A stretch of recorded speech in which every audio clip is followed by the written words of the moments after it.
Want to make your videos look 3 times better? Follow these 3 simple lighting tips to instantly level up the quality of your videos.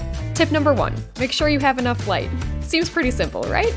But sometimes we forget that cameras don't see things the same way our eyes do. The light on the ceiling in a room is enough for our eyes to see well, but the camera is going to struggle a little bit more. So try shooting in front of a window or picking up a few inexpensive ring lights from Amazon. Tip number 2, avoid overhead lighting.